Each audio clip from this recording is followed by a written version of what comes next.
मानो नारद जी सब जानते हैं, पर जो व्याकुलता चाहिए, साधना का एक महत्वपूर्ण पक्ष है व्याकुलता, तीव्र लालसा। अंतःकरण में हम जब केवल एक यंत्र के रूप में साधन करते हैं तो भी वो साधना होती है, पर वो साधना करते करते जब उत्कंठा इतनी प्रबल हो जाए, व्याकुलता का ऐसा हो कि एक क्षण के लिए भी न रहा जाए।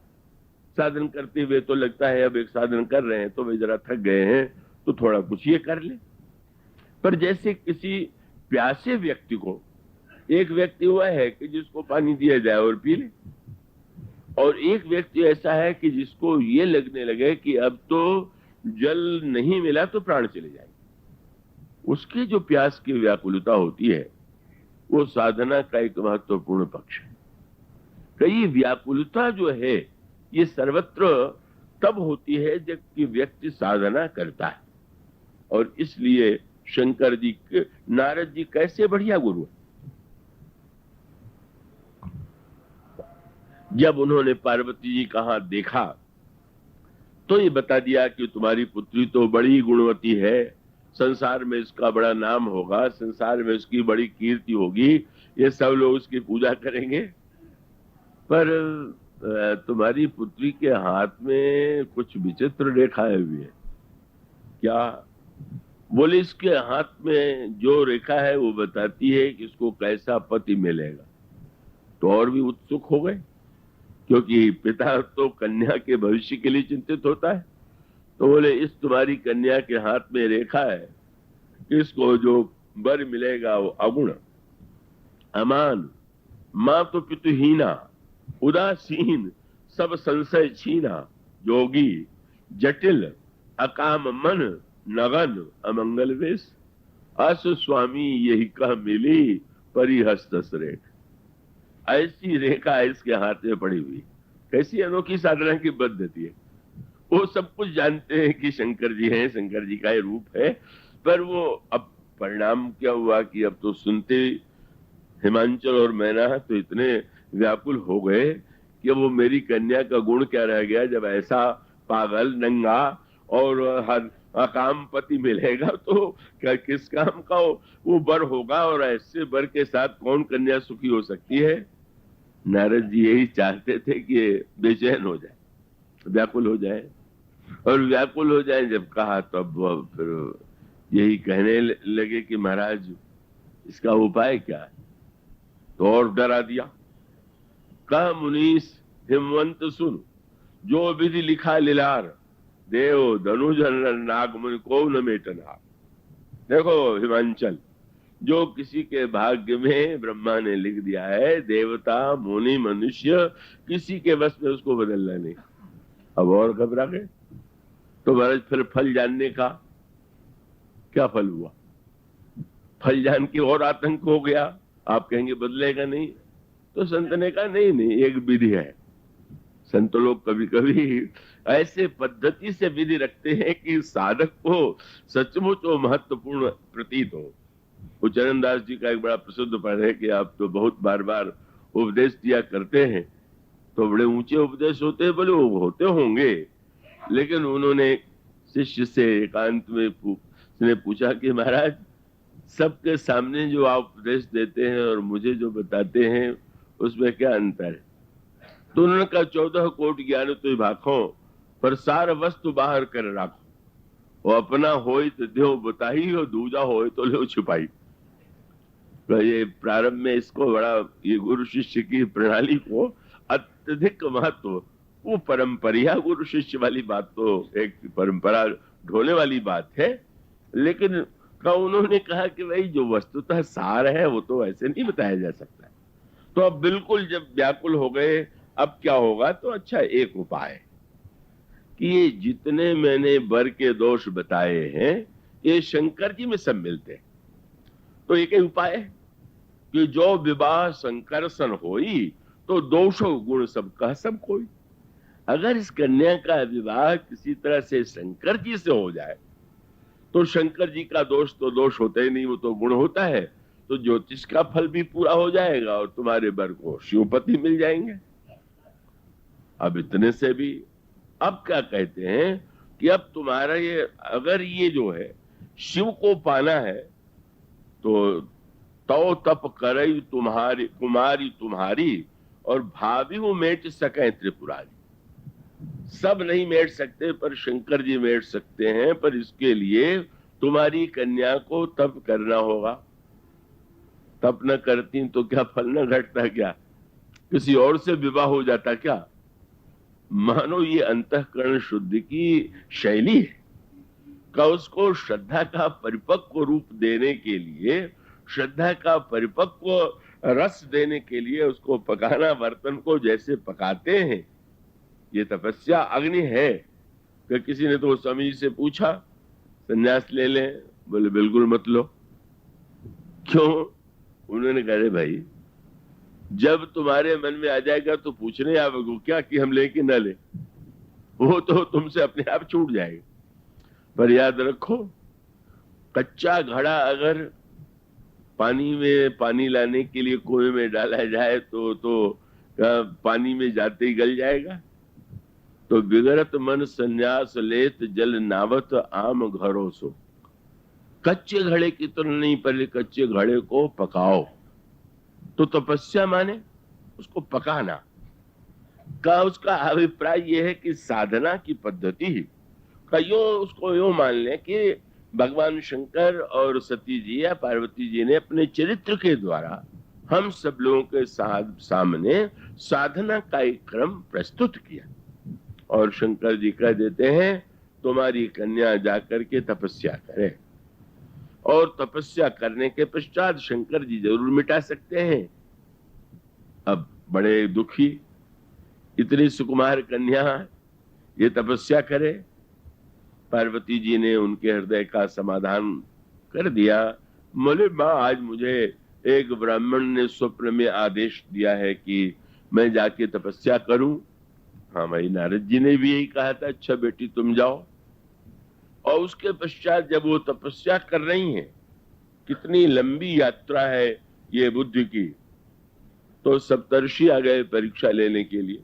भगवान शंकर ने कहा जाके देखो कितना पका हुआ है घड़ा, अभी कुछ बाकी है क्या? शंकर जी तो एक बार थोड़ा झिड़क भी दिया। जब प्रश्न पूछने में कुछ बात वैसी कह दी पार्वती जी ने जो सती जैसी थी, तो उन्होंने कहा अजहू न छाया मिटत तुम्हारी। अब शरीर से छुट्टी मिल गई तो भी छाया तुम्हारा पीछा कर रही। मानस का अभिप्राय, जाओ परीक्षा लेके देखो क्या स्थिति है। और उन्होंने क्या कहा, क्यों तपस्या कर रही आप? बिना तपस्या के ऐसा पति मिला देंगे जो अत्यंत श्रेष्ठ है, अति सुंदर, सुचि, सुखद, सुशीला, गावहि वेद जास जस लीला, दूषण रहित, सकल गुण राशि, श्रीपति पुर वैकुंठ निवासी, अस बर तुम ही मिलाओ बयानी। ऐसी बर को न तपस्या करनी पड़ेगी, वो आएंगे, विवाह का प्रस्ताव विष्णु करेंगे, तुम्हारा विवाह हो जाएगा। मानो बड़ी कठिन परीक्षा थी। कहीं भी कच्चापन होता तो सोचती हैं चलो छोड़ो, इतना सुंदर पति अगर बिना तपस्या की मिल रहा है तो क्या करना है। पर उन्होंने तो एक वाक्य में उन महर्षियों को मौन कर दिया। महादेव अवगुण भवन, विष्णु सकल गुण धाम, जाकर मन रम जाय सन, ताहि ताहि सन काम। तो महाराज ये तो अपने मन की का एक वृत्ति है, मन का आनंद है, उसमें अब उसमें क्या किया जाए। और तब साधक जिस समय यह दृढ़ हो जाता है, बहुत से प्रलोभन हो सकते हैं, उसके सामने अनेक ऐसी बातें कही जा सकती हैं कि जिससे उसको लगे कि ये मार्ग बड़ा सरल सा है, बड़ा सीधा सा है, पर उसे तो कहीं वह प्रलोभन भी। और उन्होंने यहां तक कह दिया, कितनी निष्ठा है। बोले आपने जो बात कही मैं परित्याग नहीं करूंगी, और यहां तक कि नारद वचन न मैं परिहरऊं, बसई भवन उजरई नहीं डरऊं। नारद जी ने जो उपदेश दिया है मैं उसी के अनुकूल चलूंगी। और उन्हें बड़े सप्तर्षि तो और कड़ी परीक्षा लेते जा रहे हैं। अच्छा, मेरे कहने को नहीं मान रही हो, पर शंकर जी अगर आके कह दे कि नारद जी ने सही नहीं कहा, तब तुम क्या करोगी? तब बड़ी कड़ी परीक्षा है। जिन्हें वो पाना चाहती हैं वो आ करके कह दें, और बिना किसी झिझक के पार्वती जी ने कह दिया कि तजौ न नारद कर उपदेशु, आप कहें 7 बार महेशु। एक बार नहीं, शंकर जी 100 बार आके कहे तो भी नहीं मानूंगी। क्या रहस्य है? साधन की स्थिति में जिस साधन के माध्यम से मुझे पाना है, का वो साधन उस काल में इतना महत्वपूर्ण है कि मानो सूत्र क्या हुआ, आप गहराई से उसके मानसिक अर्थ पर विचार कीजिए। शंकर जी अगर आके कहें कि तुम साधना छोड़ दो, तो इसका अर्थ यह है कि शंकर जी उपदेश दे रहे हैं कि मुझसे प्रेम करना छोड़ करके तुम विष्णु से विवाह कर लो। तो इसका अभिप्राय यह है कि हम अपने आराध्य के कहने से सब कुछ छोड़ सकते हैं, पर वो कहे कि मुझसे प्रेम ही करना छोड़ दो, तो हम बिल्कुल नहीं छोड़ेंगे। तब तो हम गुरु की बात मानेंगे, क्योंकि वो तो कहते हैं कि उनसे प्रेम करो। कितनी सजगता है, बस तुरंत प्रणाम कर दिया। तुम माया भगवान शिव सकल जगत पितुमात, कब गदगद हो गए, आप धन्य हैं। तो ये जो पार्वती जी की कठिन परीक्षा है, जब उन्होंने ये कह दिया, कभी कभी ऐसी अनोखी बात आती है। श्री शिवराज जी महाराज सुनाया करते थे, जगन्नाथपुरी में कोई ऐसे ब्राह्मण थे जो पढ़े लिखे थे नहीं, तो देवी का कोई मंत्र किसी से दीक्षा ले लिया, और मंत्र तो कुछ आड़े टेढ़े ऐसे होते हैं कि सरल होते नहीं उच्चारण में, तो गलत सलत उच्चारण बड़े प्रेम से बड़े नृत्य किया करते थे, और पूरा मंत्र शुद्ध रहता था। सो देवी प्रकट हो गई और एक चांटा लगाया। क्या जप करता है? अशुद्ध मंत्र का जप करता है। देख, ये मंत्र नहीं, ऐसे मंत्र है, इस मंत्र का जप करना चाहिए। उसने चरण पकड़ लिए, बोले माँ आपकी सब बात मानेंगे, पर वो हम नहीं मानेंगे। क्यों? बोले जिस अशुद्ध मंत्र के प्रताप से आपको आना पड़ा, उसको छोड़ के मैं शुद्ध मंत्र नहीं जपूंगा। तो इसका अभिप्राय यह है कि पार्वती कहती हैं कि जिन नारद की कृपा से हमें शंकर मिलेंगे, शंकर जी आके कहते तो कैसे मैं मान लूंगी उनकी बात? वो नहीं मैं छोड़ूंगी। साधना का ये तत्व है। और इतनी लंबी यात्रा करने के बाद फिर आप देखते हैं किस तरह से कितनी और समस्याएं कठिनाइयां आकर के तब विवाह होता है कि बुद्धि को श्रद्धा बनने में बड़ा लंबा समय लगता है, और जितनी अधिक बुद्धिमत्ता होगी उतने लंबा काल लगेगा। ये बड़ी विचित्र कठिनाई की स्थिति है। और उस कठिनाई के बाद तब कहीं विवाह होता है, और विवाह होने के बाद भी शंकर जी ने उनको अपना आधा शरीर मिला के एक कब बनाया। रामायण में गोस्वामी जी ने संकेत किया है कि पार्वती जी नित्य विष्णु शास्त्र नाम का पाठ करती हैं, उसके बाद भोजन करती हैं। भगवान शंकर ने देखा उस कार्य में भगवान शंकर की सेवा में विलंब हो गया। भगवान शंकर ने पार्वती जी से कहा कि आप भी जैसे नित्य मेरे साथ भोजन करती हैं करें। तो पार्वती जी ने कहा महाराज जब विष्णु शास्त्र नाम का पाठ पूरा नहीं हुआ, आप कर लें, मैं पाठ पूरा करके करूंगी। तो उन्होंने कहा कि विष्णु शास्त्र नाम का पाठ करने की आवश्यकता नहीं है, और उन्होंने कहा राम रामेति रामेति रमे रामे मनोरमे शास्त्र नाम तत्तुल्यम राम नाम वरानने। बस एक बार नाम लेना जो है को वही शास्त्र नाम का जो फल है उसका है। सुना, राम नाम लिया, प्रसन्न हो गए शंकर जी, साथ में भोजन किया, और भगवान शंकर ने उसी क्षण उनको अपना आधा शरीर बना लिया। क्या तत्व है इसका? अभिप्राय यह है, फिर वही प्रश्न कि जिस दिन विवाह हुआ था विष्णु शास्त्र नाम वो करती थी, उसी दिन शंकर जी श्लोक सुना देते कि राम नाम में शास्त्र नाम का फल है। न जाने कितने दिन पाठ चलने दिया, और आज अब कह रहे हैं कि शास्त्र नाम का फल तो एक राम नाम में। तो आज का अभिप्राय कि आलसियों के लिए महामंत्र न बन जाए, कि सबका फल, बस एक बार राम नाम ले लिया तो गंगा स्नान हो गया, एक बार राम नाम ले लिया तो सारे साधन हो गए। ये सब शास्त्रों के वचन है, पर इसका दुरुपयोग व्यक्ति न करने लगे। जब ऐसी अंतःकरण में वो वृत्ति आ गई, साधन करते करते, पाठ करते करते, जब उन्होंने ये कहा, वो विश्वास सरलता से हो जाता है। किसी से कह दिया जाए कि 1000 नाम के पाठ का फल केवल राम नाम है, तो कौन सा गणित है कि व्यक्ति मान लेगा? 1000 बार आपने भगवान के 1000 नाम लिए और राम नाम लेने से ही सब कुछ हो गया। और विचित्र बात, ये श्लोक आप लोगों में से जो लोग राम रक्षा स्तोत्र का पाठ करते हैं, उसमें अंत में यही श्लोक आता है। राम रक्षा स्तोत्र बड़ा ही ऐसा बड़ा सिद्ध यंत्र है, मंत्र है, जो भगवान के का स्मरण करते हुए रक्षा की प्रार्थना की जाती है। पर उसमें भी यह श्लोक पाठ के अंत में आता है। फिर वही प्रश्न है कि अगर यही है तो इतने श्लोक पढ़ने की क्या आवश्यकता? नहीं नहीं, मानो विश्वास की स्थिति के लिए व्यक्ति झूठा कोई बहाना बना करके साधन से विरत न हो जाए। वो स्थिति आती है कि जब इतना परिपक्व हो गया विश्वास की, हाँ लगने लगा कि नहीं नहीं, एक ही नाम में सारे नाम समाये हुए हैं, और इसलिए मैं उसी नाम का, भगवान शंकर ने कहा, आज तुम धीरे धीरे तुम्हारी हमारी दूरी कम हुई, पर आज हम और तुम दोनों मिलकर के एकाकार हो गए। अब श्रद्धा और विश्वास कहीं जाकर के उनकी संज्ञा अलग नहीं रही, दोनों अभिन्न हो गए। पर अंतर यही है, विश्वास का मार्ग सीधा, श्रद्धा और बुद्धि का मार्ग लंबा, लेकिन जो है हमको उसी मार्ग से चलना। कोई मार्ग कितना भी अच्छा क्यों न हो, पर अगर आपके यहाँ सुगम नहीं है, आप जिस मोहल्ले में रहते हैं वहां से आपको चलना हो, तो आप तो लाचार हैं। मार्ग चाहे जितना लंबा हो, जितनी कठिनाइयां वाला हो, यहां तक आए आप होंगे। कोई आश्रम के बगल में होगा, वो बड़ी सरलता से आ जाएगा। वो भी आवश्यक नहीं कि वो ही जाए, बगल वाले भी नहीं आते हैं।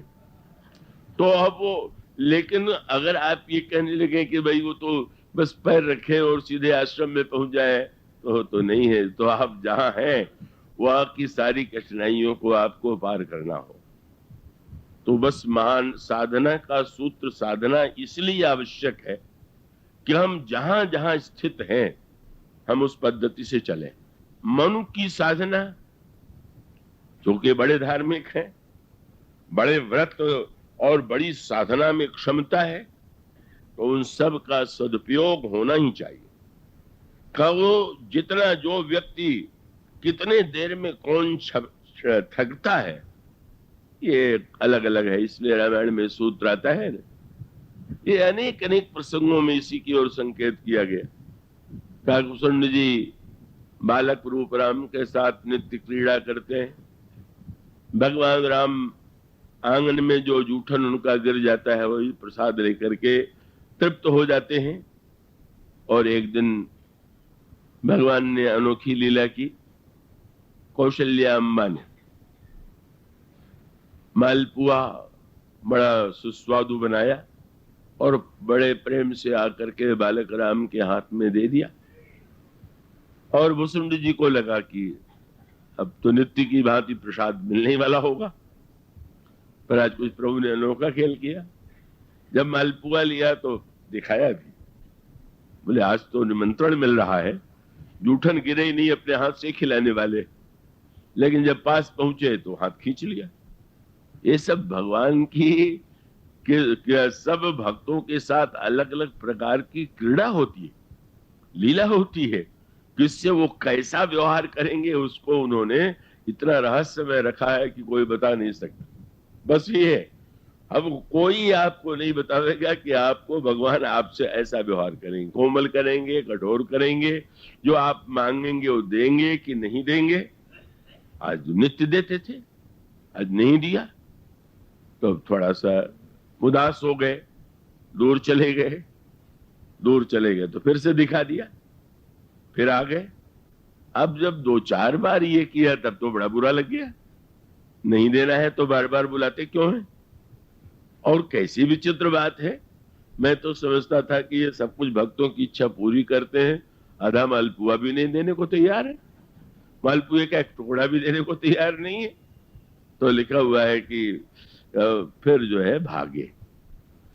एक कैसा अनोखा सूत्र है। काकभूषुंड जी को भगवान को फिर से पाने के लिए कितनी लंबी परिक्रमा करनी पड़ी। बोले तब मैं भाग चले उरगारी, और राम गहन कहां भुजा पसारी। भगवान राम की भुजा उनके पीछे और भुसुंडी जी भाग रहे हैं। क्या भगवान वहीं नहीं पकड़ सकते थे? ना पकड़ते नहीं, उड़ो, जितनी शक्ति है जरूर उड़ो। तब मैं भाग चले उरगारी, राम गहन का भुजा पसारी। जिमि जिमि दूरी उड़ाऊं आकाशा, तह प्रभु भुज देखो निज पासा। और इनको तो वरदान था, सप्ता वर्ण को ये पार कर सकते थे। पृथ्वी, जल, अग्नि, वायु, आकाश, महतत्व, प्रकृति, यहां तक उनकी गति थी। कहने लगे कि सप्ता वर्ण भेद कर, जहां लगी रही गति मोड़। जितना मैं उड़ सकता था, भगवान कहते और उड़ो और उड़ो। भगवान देख लेते हैं काफी तंदुरुस्त है, तो अच्छा और मेहनत करो। अब कोई अधिक मोटा है तो उसको दुबला बना देंगे, कोई दुबला है तो उसे मोटा भी बना देंगे। उनका कौतुक बड़ा विचित्र होता है। अब वो भागे चले जा रहे हैं, वो पकड़ने के लिए भुजा फैला रहे हैं। और अंत में क्या हुआ? अंत में फिर से लौट के आए। जिन भगवान के पास पहले से थे, उन्हीं भगवान के पास कब आए? वो स्वामी जी ने सूत्र दिया। और काकभूषुंड जी का सूत्र क्या? बोले मूंदे नैन, जितना देख सकते थे देख लिया, जितना उड़ सकते थे उड़ लिया, और अब आंख मूंद लिया। अब महाराज जब तो थक गया, तब जो ही नेत्र मूंदा तो देखा क्या? उड़ते समय तो उड़ के जाना पड़ा, पर आने के लिए क्या हुआ? थक गए, अब तो क्या करें? और फिर इतने थक गए कि आंखें मुद गई। और आंख मुदने के बाद जब खोल करके देखा तो देखते हैं कि अयोध्या में भगवान के पास यह सूत्र है, साधना हो कृपक। मूदे नैन तशित जब भयऊ, पुण्य चितवत कौशलपुर गए। प्रभु का अभिप्राय था, महाराज इतना चक्कर आपने कटवाया, इतना दौड़ाया। भगवान ने कहा को तुम दौड़ सकते थे तभी तो दौड़ाया, उड़ सकते थे इसलिए उड़ाया। तुम में इतनी सामर्थ्य थी कि तुम सप्ता वर्ण भेद कर सकते हो। भगवान ने भुसुंडी को थका दिया, और थक करके जब गिर पड़े तो फिर भगवान ने सोचा कि अभी और कुछ। एक पद्धति है इसमें क्रम की। पहले भगवान को एक देशीय मानते थे, एक प्रांगण में मानते थे, सर्वदेश में दर्शन कराया। पर जब गिर पड़े चरणों में आके आंख मूंद करके, तो मोह विलोक राम मुस्काही, और बिहसत तुरत गयो मुख माही। फिर मुंह में ले लिया